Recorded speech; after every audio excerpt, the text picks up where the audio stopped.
সুপ্রিয় শ্রোতা বন্ধুরা, সবাইকে অনেক অনেক প্রীতি, শুভেচ্ছা ও ভালোবাসা জানিয়ে শুরু করছি গণতন্ত্রের অভিযাত্রা ত্রয়োদশ জাতীয় সংসদ নির্বাচন ও গণভোট উপলক্ষে বিশেষ আলোচনা অনুষ্ঠান।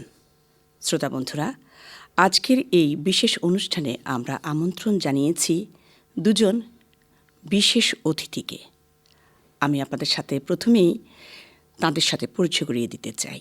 আমার হাতের ডানে রয়েছেন ডক্টর মোহাম্মদ জিয়াউদ্দিন, মাননীয় বিভাগীয় কমিশনার, চট্টগ্রাম। স্যারকে অভিনন্দন এবং শুভেচ্ছা আমাদের স্টুডিওতে আসবার জন্য। ধন্যবাদ। এবং আমার হাতের বাঁয়ে রয়েছে জনাব মোহাম্মদ বেলায়েত হোসেন চৌধুরী, আঞ্চলিক নির্বাচন কর্মকর্তা, চট্টগ্রাম অঞ্চল। স্যারকে অভিনন্দন এবং শুভেচ্ছা জানাচ্ছি আমাদের স্টুডিওতে আসবার জন্য। আপনাকেও ধন্যবাদ এবং আপনার মাধ্যমে শ্রোতা মণ্ডলীকেও ধন্যবাদ।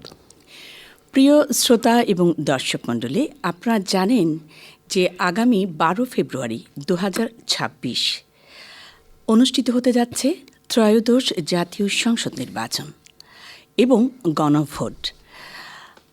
এই সংসদ নির্বাচন এবং গণভোটকে নিয়ে আমাদের আজকের বিশেষ আলোচনা অনুষ্ঠান। আমরা গণভোট এবং ত্রয়োদশ জাতীয় সংসদ নির্বাচন নিয়ে বিস্তারিত তুলে ধরতে চাই আপনাদের জন্য। আর শুরুতেই বলেছি, দুজন অতিথি আছেন আমাদের স্টুডিওতে আমাদের সাথে।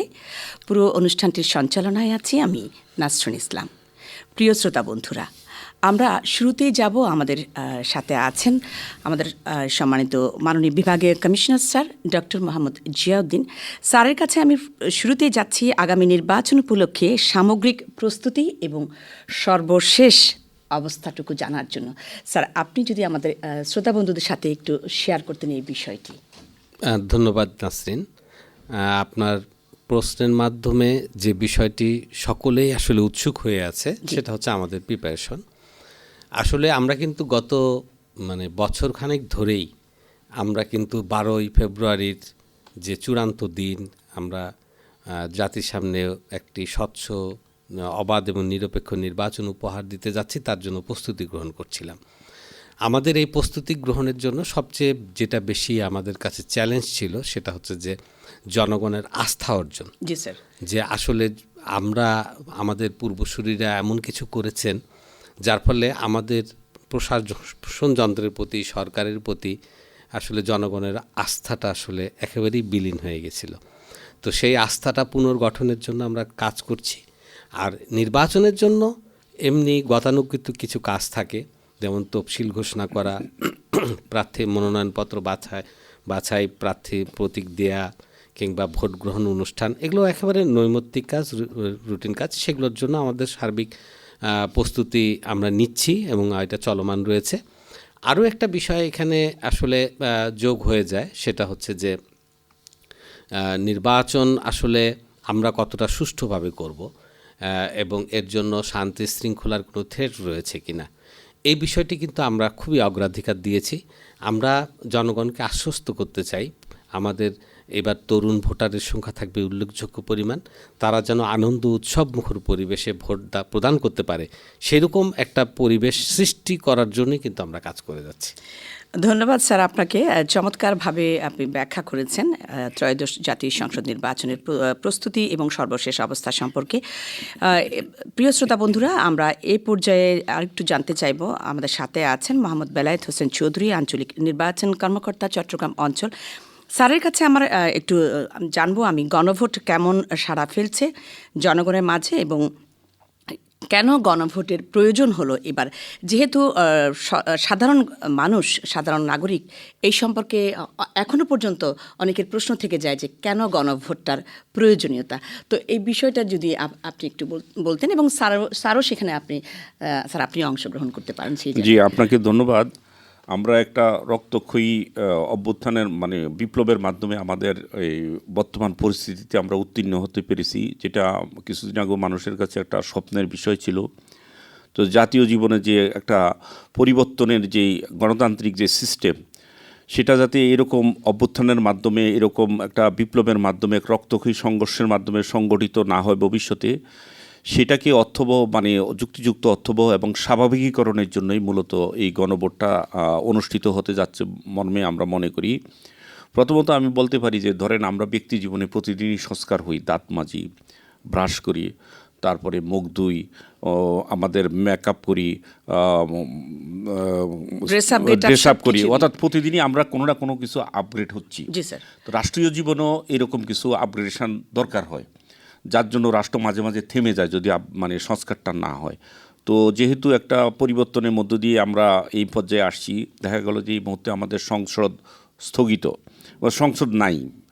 তারপরে এখন আপনার জাতীয় গণপ্রজাতন্ত্রী বাংলাদেশ সরকার কর্তৃক যেই কমিটিগুলো করা হয়েছে, সেই কমিটি তাদের আমাদের যারা রাজনৈতিক দল আছেন এবং জোট আছেন তাদের সাথে আলোচনাক্রমে জাতীয় জীবনের সংস্কারের জন্য যেই কিছু 30টা সত্ত্ব তারা লিপিবদ্ধ করেছেন, সেগুলা পাশ করার জন্য যেহেতু সংসদ নেই এবং এগুলা কিভাবে পাশ করবে রাষ্ট্রপতির সেই আপাতত কোনো এই বিষয়ে কোনো ক্ষমতা নেই, এবং কিছু কিছু এজেন্ডা নিয়ে রাজনৈতিক দলগুলোর মধ্যে কিছুটা মতবিরোধ আছে পার্সেন্টেজের দিক থেকে। কেউ এত পার্সেন্ট চায়, কেউ এটা চাচ্ছে না, কেউ এটা মনে করে যে এটা দরকার নাই।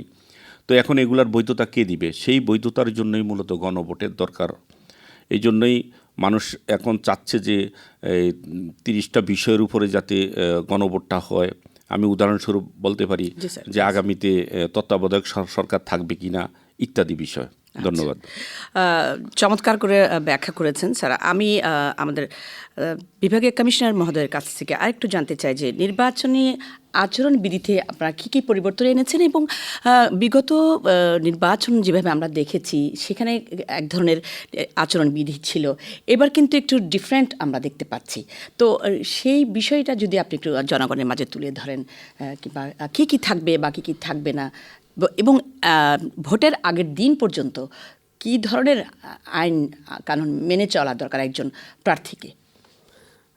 এবার সরকার আসলে চেয়েছে যে প্রার্থীরা আসলে প্রথম থেকেই যেভাবে আচরণ করবে তাতে যেন শৃঙ্খলাবদ্ধভাবে এবং মানুষের জনগণের যেটা প্রত্যাশা প্রার্থীদের কাছ থেকে বা তার দলের পক্ষ থেকে যে আচরণ প্রত্যাশা করে সেই আচরণটাকেই আসলে আচরণবিধিতে আনা হয়েছে।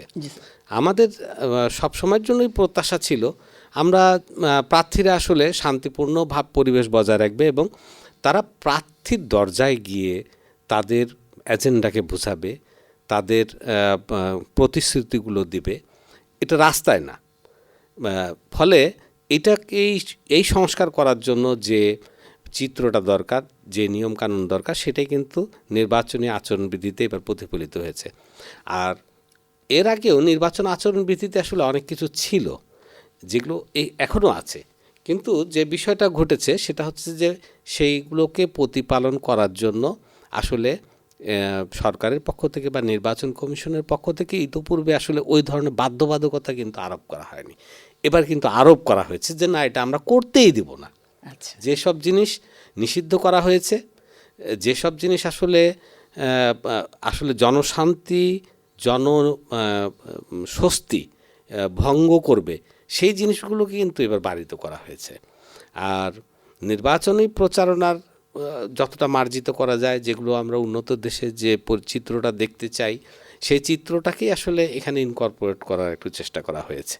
স্যার, আমি আপনাকে একটু আপনার কাছ থেকে একটু জেনে নিচ্ছি যে বিগত নির্বাচনে আমরা দেখেছি যে বিভিন্ন জায়গায় পোস্টার লাগানো, লিফলেট বিতরণ করা, কিংবা প্রতিটা মানুষের অনেক দরকারি জায়গায়ও কিন্তু পোস্টার লাগিয়ে ঢেকে দেওয়া হয়েছে অনেকগুলো জায়গায়, প্রত্যেক জায়গায়, গ্রামে গঞ্জে, শহর বন্দর নগরে, সব জায়গায়। এবার একটু যেটুকু আমি জানি যে বিলবোর্ডের মতো করে করা হয়েছে, যে পোস্টারগুলো লাগানো যাবে না, সেই বিষয়টুকু যদি একটু আবার আপনি।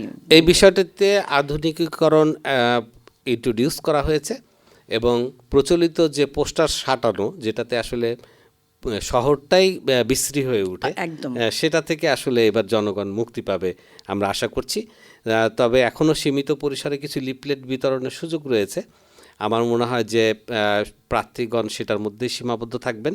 আর বিলবোর্ডে যেহেতু দৃষ্টিনন্দনভাবে নিজেদের এজেন্ডাগুলোকে প্রচারিত করার সুযোগ থাকে, সেটা জনগণের জন্য স্বস্তিকর হবে। আচ্ছা, চমৎকার বলেছেন। আমি বিলবোর্ডের বিষয়গুলো নিয়ে একটু স্যারের কাছ থেকে, আপনার কাছ থেকে একটু জানতে চাই যে বিলবোর্ডগুলো আসলে একজন প্রার্থীর কয়টা বিলবোর্ড হবে, কিংবা তার যে ওয়ার্ড, যে এলাকা 1 নাম্বার 2 নাম্বার ওয়ার্ড, এরকম যে তাদের যে নির্ধারিত যে এলাকাগুলো, ওয়ার্ডগুলো, সেই জায়গায় হবে নাকি একজন প্রার্থীর বিলবোর্ড অন্য জায়গায় গিয়ে লাগানো যাবে, এরকম কোনো কিছু কি আছে কিনা, বা থাকলে সেটার কি ব্যবস্থা আছে? জি, প্রত্যেকটা আসনের একটা আছে, সীমারেখা, মানে সীমাবদ্ধতা আছে। একজন প্রার্থীর পুরা সীমা নিয়েই উনি ওই আসনের প্রার্থী। জি। তো একটা আসনে একজন যিনি প্রতিদ্বন্দ্বী প্রার্থী, সবাই তারা 20টার বেশি বিলবোর্ড করতে পারবে না। এটা মানে কমিশনের যে আচরণ বিধিমালা আছে সেখানে এটা সুস্পষ্টভাবে বলে দেওয়া আছে।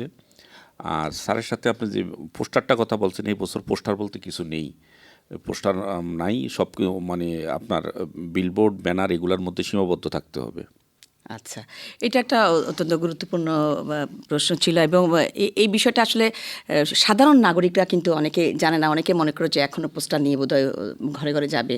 আর আমি যে স্যারের কাছে, ডক্টর জিয়াউদ্দিন স্যার, আপনার কাছে আর একটু জানতে চাই যে প্রবাসীদের একটা যে ভোট দেওয়ার যে একটা বিষয় তৈরি হয়েছে এরই মধ্যে, এবং প্রসেসিং অলরেডি হয়ে গেছে, এটার কিভাবে আপনারা এটা মানে এই কাজটুকু কীরকম করে সমাপ্ত হচ্ছে, এবং কিভাবে আপনারা আশাবাদী হচ্ছেন যে প্রবাসীদের ভোটটা দেওয়াটা খুব সহজ হবে এবং সহজ করে আমরা দিয়েছি, এই বিষয়টা যদি আপনারা একটু বলতেন, কী কী উদ্যোগ আপনারা গ্রহণ করেছেন তাদের শেষ পর্যন্ত? আমরা তো এবার প্রযুক্তির ব্যবহার করেছি। আসলে প্রবাসীদের ভোট গ্রহণের বিষয়টি কিন্তু পূর্বেও সংক্ষিপ্ত পরিসরে ছিল, কিন্তু কেউ আন্তরিকতার সঙ্গে বিষয়টাকে কিন্তু আনতে চায়নি। ফলে এইবার কিন্তু সরকার এবং নির্বাচন কমিশন তারা খুবই আন্তরিকভাবে এবং জোরালোভাবে চেয়েছে যে আমরা প্রবাসীদের এবারে ইনক্লুসিভ করে নেব, এবং তারই প্রচেষ্টায় আমরা দেখতে পেয়েছি যে অভূতপূর্ব সাড়া পেয়েছি। আমরা 15,33,000-এর উপরে আমাদের ভোটার নিবন্ধিত হয়েছে, এবং এ পর্যন্ত সেটা অ্যাপসের মাধ্যমে আমাদের এই নিবন্ধন প্রক্রিয়া সম্পন্ন হয়েছে, এবং ইতোমধ্যে ব্যালট পেপারও এবং আমাদের গণভোটের পেপারও কিন্তু প্রেরণ করা সমাপ্ত হয়ে গেছে। ফলে এখন পর্যন্ত আমরা নির্বিঘ্নে রয়েছি, এবং আমার মনে হয় যে জনগণ অত্যন্ত আনন্দের সঙ্গে এবং উৎসবের সঙ্গে এবার প্রবাসীরা তারা যে অংশগ্রহণ করতে পারছে আমাদের তার নিজের মাতৃভূমির সঙ্গে, মাতৃভূমির ভবিষ্যতের সঙ্গে, সেজন্য তারা অত্যন্ত কি বলবো আনন্দিত হয়েই তারা এই প্রক্রিয়াটা সম্পন্ন করছে। হ্যাঁ, এখন নতুন বলে আমাদের কিছু চ্যালেঞ্জ রয়েছে, কিন্তু আমরা মনে করি যে এই চ্যালেঞ্জটা খুব সামান্য। আমরা খুব সফলভাবেই আমাদের পোস্টাল ব্যালটটা আমরা গণনা করতে এবং সেটাকে মূল আমাদের যে ব্যালট সেটার সঙ্গে সমন্বয় করতে আমাদের সমস্যা হবে না। আমরা ইতিমধ্যে সকল ধরনের প্রস্তুতি এটা সম্পন্ন গ্রহণ করেছেন, এবং এটাও জানি যে যারা দায়িত্বরত থাকবেন, চট্টগ্রামের মানুষ যদি ঢাকায় থাকেন কিংবা বাংলাদেশের যে কোনো প্রান্ত থেকে একজন সরকারি কর্মচারী, যারা কর্মকর্তা যারা রয়েছেন কিংবা যারা দায়িত্বে রয়েছেন, এই ইলেকশনের যে দায়িত্ব, সে দায়িত্বের জন্য তো তারা তাদের দেশের বাড়িতে গিয়ে ভোটটা প্রদান করতে পারবে না, সেটারও আপনার ব্যবস্থা করেছেন? আমরা সেটারও ব্যবস্থা করেছি, এবং প্রচুর পরিমাণে আসলে সরকারি কর্মকর্তা এবং নির্বাচনী কর্মকর্তা ইতোমধ্যেই আমাদের নিবন্ধনের মধ্যে আওতায় চলে এসেছেন, এবং তারাও অত্যন্ত আনন্দিত যে তারা সারা জীবন চাকরি জীবনে তারা আসলে ভোট দেওয়ার সুযোগ পায়। এবার আসলে নির্বাচন কমিশন যে ব্যবস্থাটা করেছে, এজন্য সবাই কৃতজ্ঞতা বোধ করছে। অসংখ্য ধন্যবাদ স্যার। আমরা আরেকটু জানবো আপনাদের কাছ থেকে তরুণ প্রজন্মের মধ্যে কেমন সাড়া ফেলছে এই বিষয়টা নিয়ে, এবং তরুণরা তো এরই মধ্যে খুবই আনন্দিত এবং খুব উৎসবমুখর হয়ে আছে যে কবে নাগাদ তারা ভোটটা দিতে যাবেন, এরকম একটা ব্যাপার তাদের মধ্যে দেখা যাচ্ছে। আপনারা কীরকম তাদের জন্য ব্যবস্থা করেছেন এবং কীরকম মনে হচ্ছে, কীরকম সাড়া তারা দিচ্ছে আপনাদের কাছে? জি, আমাদের অফিসে প্রতিদিনই বিভিন্ন উৎসাহী তরুণরা আসছে, তারা আনন্দের সাথে ভোট দেওয়ার জন্য তাদের বিভিন্ন প্রস্তুতিমূলক বিষয়গুলো জানতে চায় এবং প্রার্থীর আচরণ বিধি সম্পর্কে নতুন ভোটারও তো অনেক হয়েছে। নতুন ভোটাররাই বেশি আগ্রহ চিত্তে আসছে। তো তাদেরকে উদ্বুদ্ধ করানোর জন্য আপনারা সহ যারা স্টেক হোল্ডার আছেন সবাই বিভিন্নভাবে চেষ্টা চালাচ্ছেন, আমরাও আমাদের মতো করে চেষ্টা চালাচ্ছি, এবং সেটা আরও বেশি সুস্পষ্ট হবে তরুণদের সক্রিয় অংশগ্রহণটা। তো এখন আমরা তাদেরকে যে সুন্দর ইলেকশন, সেই ইলেকশনের যে ম্যানেজমেন্টটা, যাতে তারা কেন্দ্রে যে সুন্দরমতো ইলেকশন ভোটে অংশগ্রহণ করতে পারে এবং তারা অনেক বেশি শৃঙ্খলিত এবং তারা যাতে কেন্দ্রে যাইয়া দেখে যে না আমরা তাদের জন্য একটা ভালো ব্যবস্থা রাখছি, সেই জন্য তরুণদেরকে কেন্দ্রমুখী করার জন্য ইলেকশনের আরও বেশি আকর্ষণীয় করার জন্য আমরা নির্বাচনী ব্যবস্থাপনাকে তাদের মন মানসিকতার দিকে তাকিয়ে আমরা আরও আধুনিকীকরণের করার যে নির্দেশনা কমিশন দিয়ে রাখছে, আমরা সেভাবে আমাদের বাস্তবায়নের কাজটা এগিয়ে নিয়ে যাচ্ছি। স্যার, আমি আর একটু জানতে চাই যে তরুণদের পাশাপাশি যারা বয়োবৃদ্ধ রয়েছে, যারা স্বাচ্ছন্দ্যে এবার যে মনে করছে যে এবার খুব সুন্দরভাবে আমরা ভোট দিব, এবং বয়স্করাও দেখতে পাচ্ছি যে তারাও ভোট দেওয়ার জন্য বিষয়গুলো আগে ভাগেই ঠিক করে নিচ্ছেন। তো এই বিষয়টা আপনারা তাদের জন্য কি করছেন, তারা যাতে নির্বিঘ্নে ভোট দিতে পারে এবং সুন্দর সুশৃঙ্খলভাবে যাতে তারা আগে ভাগে একটু, যারা বয়োবৃদ্ধ রয়েছে হাঁটতে পারছে না এরকম অনেকে যাবে এবার আশা করছি, তাদের জন্য কি কোনো আলাদা স্পেশাল কোনো ধরনের ব্যবস্থা কি গ্রহণ করা হয়েছে কিনা? আমাদের আসলে ভোটারদের মধ্যে অর্ধেকই প্রায় নারী, ফলে নারীরা যেন স্বাচ্ছন্দ্যে ভোট দিতে পারে এবং যারা একটু বয়োবৃদ্ধ হয়ে গেছেন, অসুস্থ রয়েছেন, তাদের প্রতি আমরা একটা বিশেষ মানে ব্যবস্থাপনা প্রিজাইডিং অফিসারের মাধ্যমে রাখার ব্যবস্থা করছি। আশা করছি যে তারাও এবার সহজে এবং স্বাচ্ছন্দ্যে ভোট দিতে পারবে। আর বিশেষ করে নারীদের ক্ষেত্রে বলা যায় যে নারীদের ভোটারের অংশগ্রহণও কিন্তু যথেষ্ট ভালো হয়, ফলে তাদের সুযোগ সুবিধার বিষয়গুলো আমরা পর্যালোচনা করছি যে সেখানে এবং অনেক গর্ভবতী নারীরাও আছেন যারা ভোট দিতে যাবে, যেটাই হোক, সুস্থ থাকুক অসুস্থ থাকুক, তারা কিন্তু লাইনে দাঁড়াবে। তো তাদের জন্য আগে ভাগে একটু দিয়ে দেওয়া কিংবা এরকম একটা সুযোগ সুবিধা কোনো কিছু কি করা হয়েছে কিনা? এটা আসলে প্রিজাইডিং অফিসারকে আমরা সেইভাবে ব্রিফ করে রাখবো যে তারা যেন এই ধরনের অসুস্থ এবং মানে যারা বিশেষ অ্যাটেনশন পাওয়ার অধিকারী তাদেরকে যেন সেই সহযোগিতাটা দিয়ে থাকে। এটা এমনিতেই অনেক সময় করা হয়, আমরা এবার স্পেশালি সেই ব্যবস্থা। স্যার, আরেকটা আমি আপনাদের দুজনের কাছে একটু প্রশ্ন, যে গণভোটটা মানে এইটা যে এখন হচ্ছে, এইটার মানে শেষ মানে কী ধরনের তাদের জন্য ইজি হয়, যে কিভাবে তারা গণভোটটা বলতে কি বোঝাচ্ছে, এটা কিভাবে বুঝতে পারবে, এই বিষয়টা যদি একটু ক্লিয়ার করতেন। মানে ওখানে কি লেখা থাকবে পাশে? সাধারণ নির্বাচনে তো মনে করেন আপনার সচেতনতা কিভাবে, কি আপনারা উদ্যোগ গ্রহণ করেছেন?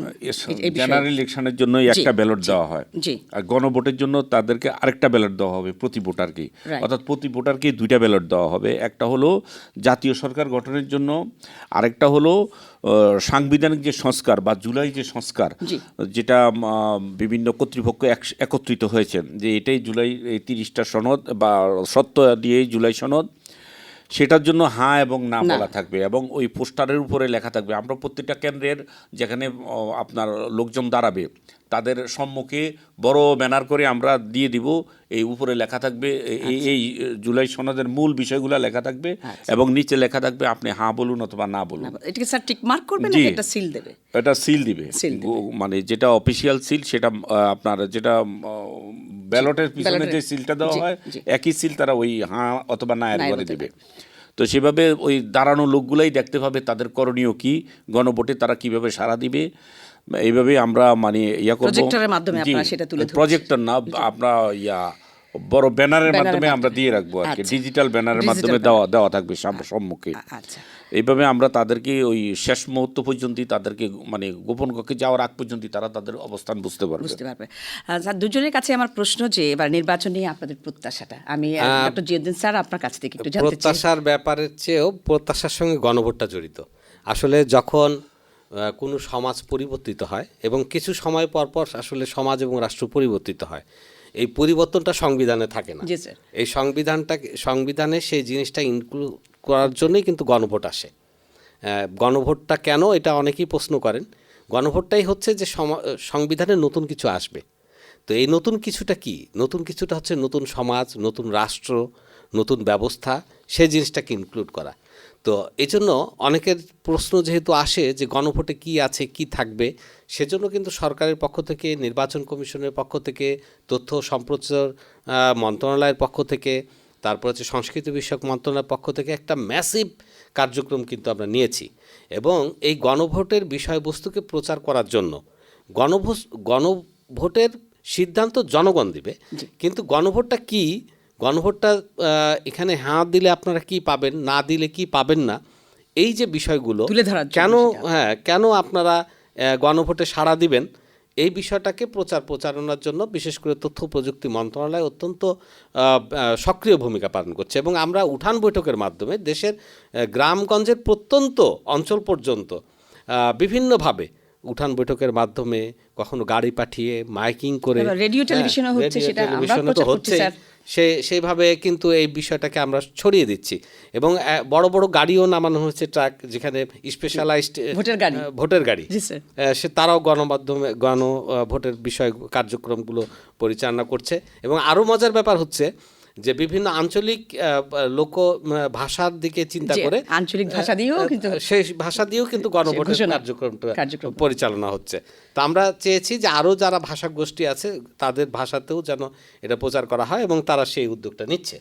ফলে গণভোটটাকে কিন্তু আমরা আসলে সর্বজনের কাছে বোধগম্য করে এখনই ছড়িয়ে দিচ্ছি। স্যার, পাহাড়ি এলাকায় এবং উপকূলীয় এলাকায়ও কিন্তু এই সব ধরনের জায়গায় এই কার্যক্রমগুলো চলছে। অত্যন্ত চমৎকার একটা বিষয়। এবং আমি স্যারকে আপনার কাছ থেকে একটু জানতে চাই যে সর্বশেষ আপনাদের কি প্রত্যাশা আপনাদের এই নির্বাচন এবং গণভোট নিয়ে আপনার কাছ থেকে জি, যদি শুনতে চাই। আসলে যেহেতু আমরা এখন গণমাধ্যমে কথা বলছি, গণভোটের বিষয়গুলো একটু পরিষ্কার হওয়া দরকার জনগণের সম্মুখে। স্যার, একদম।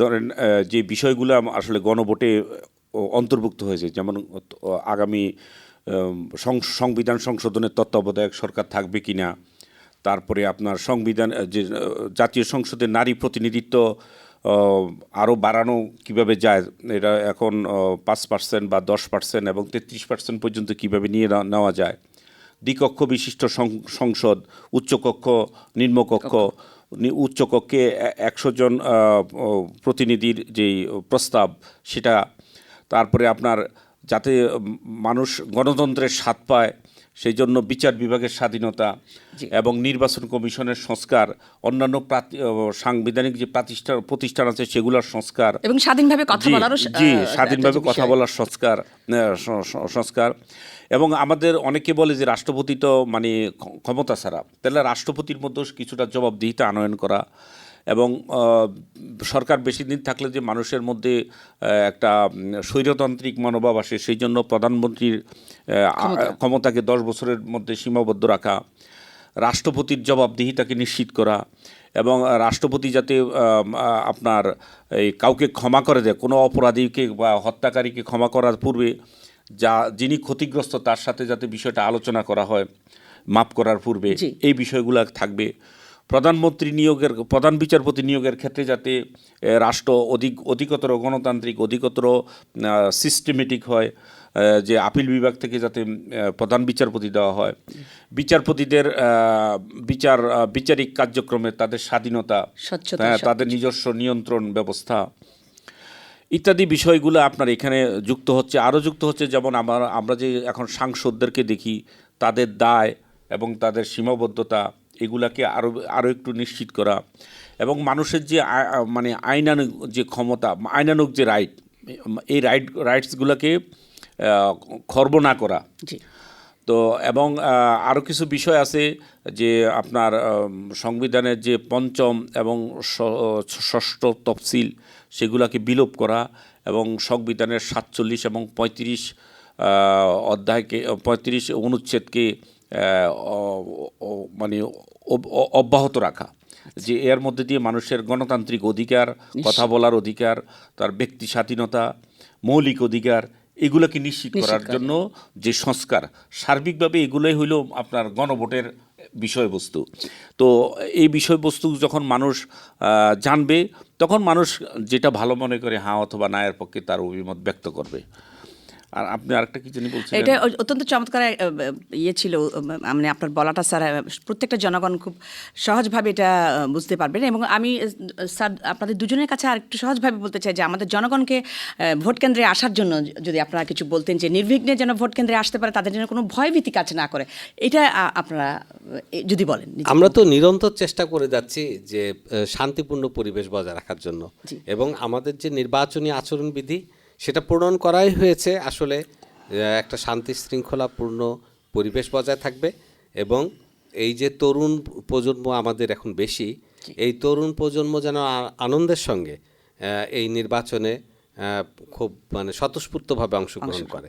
এবং আসলে ভয়ের পরিবেশটা যখন আমরা একেবারেই দূর করে দেবো, যেটা করতে আসলে সক্ষম হয়েছে এই পর্যন্ত, সেটা বজায় রাখবো আমরা, তাহলেই জনগণ বা সাধারণ মানুষ এবং তরুণ যুবক এবং সকলেই ঘর থেকে বেরিয়ে আসবে এবং ভোট প্রদান করবে। স্যার, আপনিও যদি একটু বলতেন আমাদের সাধারণ জনগণ, সাধারণ মানুষকে যদি আহ্বান জানাতেন যে তারা কীভাবে ভোট কেন্দ্রে যেন এসে ভোট দিতে পারে, সেই বিষয়টুকু আপনার কাছ থেকে শুনলে পরে হয়তো অনেক নিশ্চিত হওয়া যাবে। আসলে মানুষ অনেক বেশি মানে স্বাধীনতাকামী, বিশেষ করে প্রবাসীরা যারা বিদেশে থাকেন তারা অনেক বেশি স্বাধীনতা ওইখানে ফিল করেন, কিন্তু আমাদের দেশের অবস্থা দেখলে তাদের মধ্যে একটু জড়তা তৈরি হয়, একটু মানে দেশের জন্য হয়তো তারা মাঝে মাঝে কান্নাও করেন। তো যাই হোক, আমরা যারা স্বাধীনতাকামী, এই ইন্টারনেটের যুগে আমরা অনেক বেশি স্বাধীনতা প্রত্যাশী। তো মানুষ চায় যে দৈনন্দিন জীবনে তারা ব্যক্তি স্বাধীনতা, রাষ্ট্রীয় যেই সংস্কার এবং রাষ্ট্রের যে দায়বদ্ধতা, কল্যাণমূলক রাষ্ট্রের যে মানুষের জনগণের প্রতি দায়বদ্ধতা, এগুলো মানুষ আরও একটু নিশ্চিত হতে চায়। আমরা স্যারসহ আমরা নিরন্তর কাজ করে যাচ্ছি যে সাধারণ মানুষকে আমরা কিভাবে এই মানুষের আশ্বাস দিব যে আপনারা ভোট দিতে আসেন, ভোট দিতে এসে আপনারা আপনাদের হ্যাঁ এবং না এবং জাতীয় সরকার গঠনে আপনাদের যে যোগ্য প্রার্থীকে ভোট দেওয়া, যে অধিকার, আপনার অধিকার আপনি প্রতিষ্ঠা করেন এবং আমরা আপনাদের জন্য আধুনিক এবং সর্বশেষ নির্দেশনা অনুযায়ী যে সুন্দর ব্যবস্থা, সেটা আমরা নির্বাচনের জন্য আমরা সেটা এই অ্যারেঞ্জমেন্ট আমরা তৈরি করে রাখছি। আপনারা আসুন আনন্দ চিত্তে নিজের ইচ্ছা মোতাবেক এবং কল্যাণমূলক যাকে মনে করেন তাকে ভোট দিবেন। জি, অসংখ্য ধন্যবাদ ডক্টর মোহাম্মদ জিয়াউদ্দিন, মাননীয় বিভাগীয় কমিশনার চট্টগ্রাম বিভাগ, চট্টগ্রাম, এবং জনাব মোহাম্মদ বেলায়েত হোসেন চৌধুরী, আঞ্চলিক নির্বাচন কর্মকর্তা, চট্টগ্রাম অঞ্চল। আপনাদের দুজনকে ধন্যবাদ এবং কৃতজ্ঞতা জানাচ্ছি আমাদের বাংলাদেশ বেতার চট্টগ্রাম কেন্দ্রের স্টুডিওতে এসে মূল্যবান সময় দিয়েছেন এবং প্রত্যেক জনগণের উদ্দেশ্যে যে কথাগুলি বলেছেন, তথ্য সমৃদ্ধ কথাগুলো আমাদের প্রতিটি শ্রোতা দর্শকদের কাছে শেয়ার করার জন্য ধন্যবাদ স্যার। আপনারা অনেক ভালো থাকবেন, দুজনেই খুব ভালো থাকবেন, সুস্থ থাকবেন এবং নিরাপদ থাকবেন। আপনাদের যদি কিছু বলার থাকে আমাদের দর্শকদের উদ্দেশ্যে। ধন্যবাদ দর্শক শ্রোতামণ্ডলীকেও ধন্যবাদ, এবং আমি আশা করছি শ্রোতামণ্ডলী সকলেই স্বতঃস্ফূর্তভাবে নির্বাচনে ভোটদানে অংশগ্রহণ করবেন এবং গণভোটের মাধ্যমে বাংলাদেশকে পরিবর্তনের পক্ষে তারা জোরালো ভূমিকা রাখবেন। স্যার, জি, এখন আমরা নিরপেক্ষ সরকারকে দেখছি, এই সময় আমাদের অধিকার প্রতিষ্ঠা করার সময় আমিও স্যারের মতো বলবো যে আপনারা আসুন আনন্দ চিত্তে আপনার অধিকার প্রতিষ্ঠা করুন। ধন্যবাদ প্রিয় দর্শক শ্রোতা বন্ধুরা, আপনারা যে যেখান থেকে বসে আমাদের গণতন্ত্রের অভিযাত্রা, ত্রয়োদশ জাতীয় সংসদ নির্বাচন এবং গণভোট নিয়ে বিশেষ আলোচনা অনুষ্ঠানটি এতক্ষণ পর্যন্ত দেখলেন এবং শুনলেন। আপনারা সবাই ভালো থাকবেন, সুস্থ, সুন্দর এবং নিরাপদ থাকবেন। ধন্যবাদ সবাইকে।